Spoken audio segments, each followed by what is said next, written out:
The Consumer Electronics Show, or CES, it's the largest in-person tech event in the world, and it's held right here in Las Vegas. So today on CityCast Las Vegas, we'll cover the mind-blowing new tech releases, the unparalleled people watching, and what new technology might change about how we live right here in the Valley. Producer Layla Muhammad attended the event, and she's going to tell all. It's Tuesday, January 16th. I'm Sarah Lohman, and here's what Las Vegas is talking about.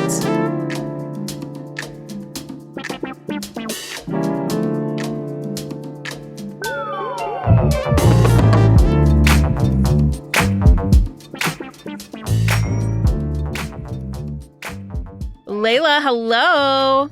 Hello. Hi, Sarah. So you got to go to CES because you spent literal months finagling a press pass. But if the average Las Vegan doesn't have a connection to tech, are there any local events or showings that they can access?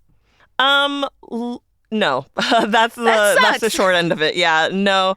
CES even says that it's a trade-only event for people affiliated with the consumer technology industry. So unless you're an industry attendee, media, or exhibitor, it's pretty much closed off to the general public.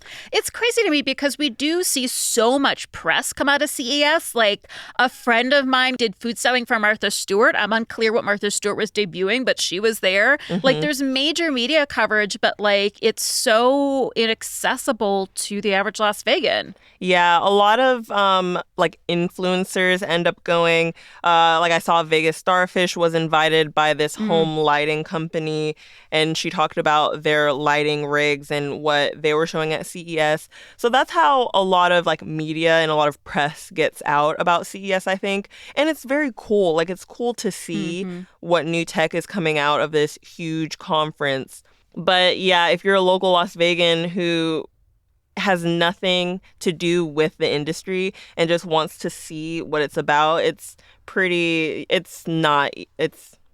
you're not getting in. Long story. It's really tech to hang with each other, but also tech to present to the media to get their big new thing out. Yeah, but there wasn't even a lot of media there.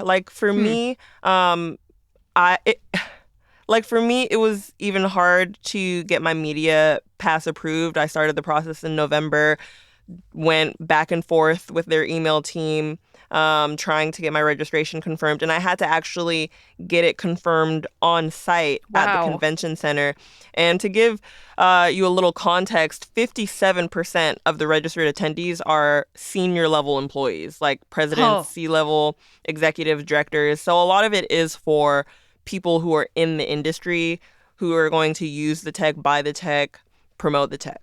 Wow. Okay. So it's really tech for tech. It's not the revelations about what's new is just for other tech companies to buy and use as a tool. Is that correct? Yeah, pretty much. I think so. I would categorize it as that. So what is the general vibe and how did it compare? You went last year. You went in 2023. So how did the two compare? This year was bigger. Interesting. Yeah, a lot Post-COVID more kind of thing? I think so. My cousin has been working CES for a while now. He works with a staffing company. And he said that they are still trying to recover from COVID. They use a lot of the convention center, but they still don't use all of it. South Hall still goes unused. But compared to last year, there was a lot more people there. As soon as I walked in, it just felt a lot more crowded. It was hard to do my walkthrough videos because I was weaving through the crowds. Wow. Okay. Last year it was a lot more chill. I think there was even a number it was 15% bigger this year, just with the exhibitors in the space that they covered. And if someone listening hasn't been to the Las Vegas Convention Center, it is gigundous. Yes, do you know how many steps you logged yesterday, Layla? Oh my gosh, no, but that's a good thing to look at because I did have my Apple Watch on and I parked at Resorts World and I used the Vegas Loop to get to the convention center. Ooh. And by the time I got you used the Loop. Yeah, Layla. I used the Loop. It's my CES treat, I guess, to use the Loop every year. But when I got to the convention center, I walked probably like for 5 minutes, and my watch told me I had already walked a mile. So I'm sure I've logged quite a few miles yesterday. So, okay, speaking of Las Vegas transit system, you mentioned that one company sort of presented ideas for what transit could look like in Las Vegas.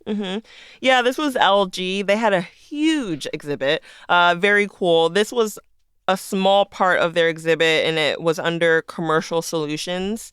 And they had a small like transit idea, transit concept, and it said, "Welcome to Las Vegas. Imagine transit in Las Vegas." And a lot of LG's a big theme in the whole conference this year was accessibility, and it was geared towards accessibility and how to think through accessible transit, but also a lot of stuff at CES are concepts. I learned that this year as well. Interesting. So they're not something that we're going to see probably anytime soon, but it's a concept of what technology could get us to. Well, at least someone's thinking about it. Yeah, as we've seen with the Loop, the transit system does need to be reimagined in Vegas.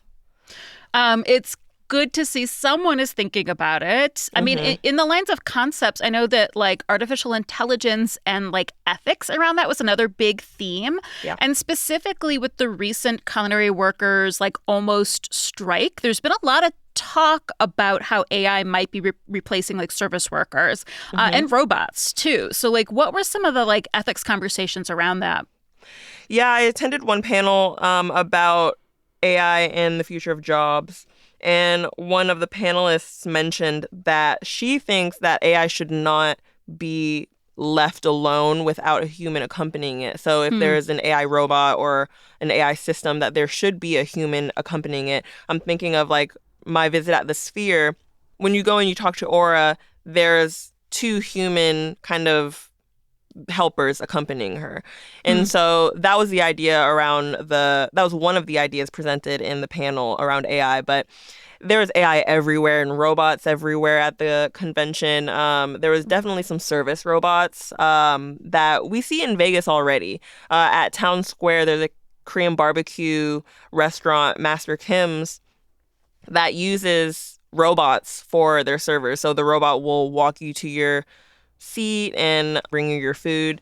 And so we see that already in Vegas in a smaller, I don't think it's hit the Strip yet, but I had Town that Square. experience at Mint Indian Bistro. There were also servers robot servers that brought the food. And then also people that were there sort of accompanying them, not, like walking with them, but the server came in later and checked in with us and said, yeah, we've had trouble hiring staff post-pandemic. And when we do like a big private party, it really helps to have like robots. So like thinking of it as a tool.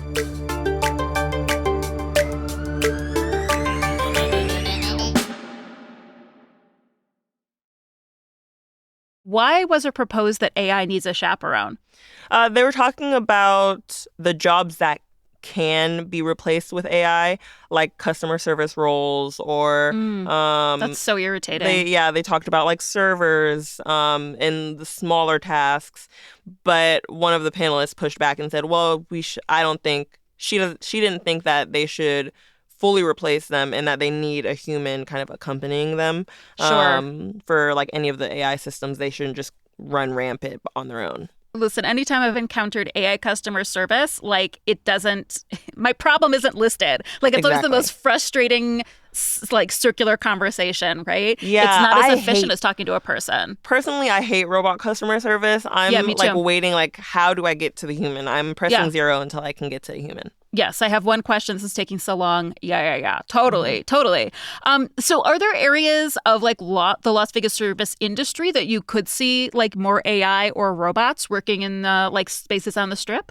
I think so. I think it will, unfortunately, probably more in restaurants, more like in registration at hotel front desks. So you did actually see some physical robots. Like what were they up to? What were the robots doing? My favorite robot that I saw, and there were a lot of robots, was from a company called Unitree. And and people have probably seen this online because this was a lot online out of CES. The dancing dogs that were they had like a pack of robot dogs and they danced. It was very Were they cute. cute, or was it like the creepy police robot dogs? It was like the creepy police robot dogs, but the little dance made it cute. And then they also had a kind of a humanoid robot, not so much as what you'll see at the Sphere, kind of more it's funny to say dumbed down, but this robot was really cool because it walked on its own and then the exhibitor kicked it like really hard and it stumbled, but it corrected itself and it righted itself and it just kept walking around and it got really close to people who were taking videos and kind of on the edge of the exhibit space. And I thought, like, how is it? It was interesting because I was trying to figure out how it was stopping, and I'm guessing it has some kind of sensors that tells it that, oh, there's a human right there, or this is the edge of the exhibit space. But that was my favorite robot I saw because I think the image of the exhibitor kicking it and it righting itself and getting back up, it reminded me of a human. Like, if someone kicked me, I would try to right myself and get back up. I mean, that's probably not all you do. Someone kicked you. No. I do always find, like, out of tech shows, I for some reason find the robot abuse hilarious, where they're just like, look how we could push this. Exactly. Look, you could kick him and he's fine. It's kind of weird. I get it. It's about, like, how we're able to, like, mimic balance in robots and how difficult that is, but it's still weird to see someone, like, just really kick a robot. Yeah, it was jarring to see, and you could hear the crowd like, oh, but it was cool to see the robot, like, people get back were upset up. the robot got kicked? They were shocked? Yeah, people were like, whoa, which was funny because it's a robot and it's not feeling anything. But I think that's the direction we're kind of going in with robots and stuff like that. I saw a video. I didn't see this robot on the floor. I don't think it was on the floor. But I saw a video of a robot playing soccer with humans. And it was moving like a human playing soccer. So that was pretty cool. And I think that's the trajectory we're going with these robots. Is there any other tech you saw that, like, really excited you or you think could bring about, like, big change on a local level? Yeah, I think about our healthcare system and our shortage of nurses and doctors. And so when I went into the West Hall at the convention center, they had a lot of healthcare tech. And one of the healthcare things I was excited to see was BMO. And it is a monitoring system. It's super tiny. It's portable. It's like the size of a thick pen, maybe. Oh, interesting. Yeah, and you can hold it on your fingertips, and it has a sensor where you just put your fingertip, and it gives you your vitals. It has a contactless thermometer, and it has a stethoscope. And you can do this all at home on your own. So instead of going to the doctor's office, you can check your vitals there. And so I thought that was a really cool way to kind of bring the healthcare system into your homes, especially when we're seeing a shortage of doctors. And I mean, I think we've all talked about how hard it is to find a primary care physician or schedule an appointment with a doctor here. So a lot of the healthcare tech was really cool. They had mirrors that could read your blood flow under your skin and tell you some of your vitals and stuff like that. I'm not a tech person, so I'm trying to explain this as well as I can, but the healthcare mirrors were really cool as well because you could just stand in front of it. It would tell you your temperature, your vitals. There was another one that was just focused on skincare.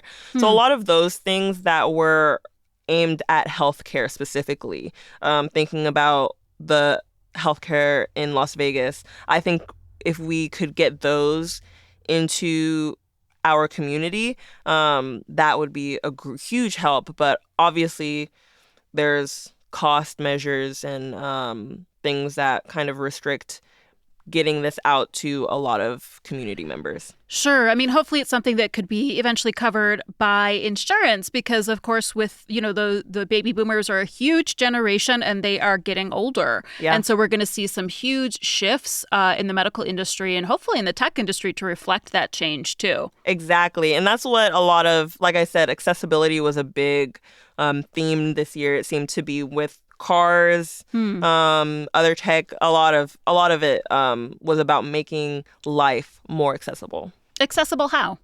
Like I mentioned, the healthcare devices, bringing the doctor home with you. A lot of cars aimed towards accessibility, getting people in and out of them. There was a lot of cars that had, you could just tell it was more spacious while not being necessarily a bigger car. They removed a lot of the things that maybe would stop someone with mobility issues from getting in a car or out of a car that's maybe a sedan size and not necessarily an SUV.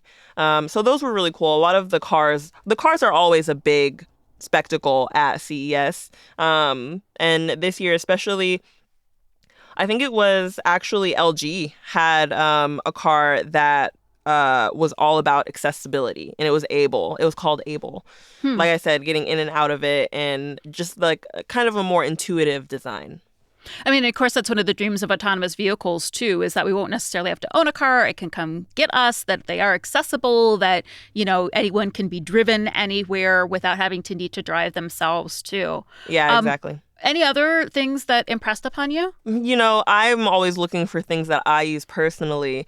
And so one of the things I was really caught by were the screens and the TVs and the phones and the computers. They had a lot of cool foldable screens. And we already have foldable screens in our phones from Samsung and LG. But they were a lot more fluid this time. And they had sliding screens literal screens that would slide out of a device. They had, I think it was Windows, had a computer that had 2 screens that you could move around and configure in different ways. And then I think a lot of attention went to LG and Samsung's transparent screens, which were actually cooler to see than I anticipated. Namely, LG had their exhibit was by far my favorite. Yeah, seriously. It sounds like they're doing a lot of interesting work. Yeah, but their transparent screen, they had a more like home, this is how it would look in the home display. It was really cool to see if your TV was in the middle of your room, you can still see what's behind it. And then they showed how to make it not transparent so you can watch your shows and not be distracted by the things behind you. So those things were really cool to see. And it's going to take a while to get a transparent screen in my house, but it makes me excited to think about that one day. And you saw a baby sphere, too. Yeah, SK Technologies, they always have a really cool exhibit at CES. And theirs was kind of a Disneyland themed. And it had a mini sphere in the middle of it that had like fireworks and a little happy face on it like the sphere in Las Vegas does. So that was cute too. Oh, so that's interesting. So it wasn't the company that developed that technology. There's someone who bought a tiny version of the technology from that company. There was actually multiple small spheres at CES. I think there was also one, it was in the automobile section. I can't remember which company had it, but they weren't utilizing it as like, oh, look, there's a big one outside. Here it is small inside. It was a part of their own exhibit and nothing to do with the Las Vegas sphere. That's fascinating, especially since London said no to a Vegas-sized sphere. It looks like the technology is still being implemented in interesting ways. Oh, although the technology is very advertising. Cool. Yeah, definitely. Yeah, advertising. So why should Las Vegans care about CES? We're not even allowed inside for the most part. I think it's hard for locals to care about CES. I mean, after you see all the cool tech that comes out of it, you care about that, but not necessarily that it's in your city. Personally, I think CES could be held in any city because it's not very Vegas specific. There's not a lot of I didn't see any gambling tech or slot machine tech. But I think conversely, it is one of the biggest conventions that comes to Las Vegas. And in our city infrastructure, our business model, our economy, it does make an impact to have all of these people come here, all of these tech bros come here and spend their money. And so for the same reason that locals care about any convention, I think they should care about CES because it is bringing business to the city. Layla, I love you as our tech reporter because you're not easily impressed. You're just like, I was underwhelmed. I think it's so great to have that level-headedness on the ground there. So thank you so much for braving CES for us. Of course. Thanks, Sarah.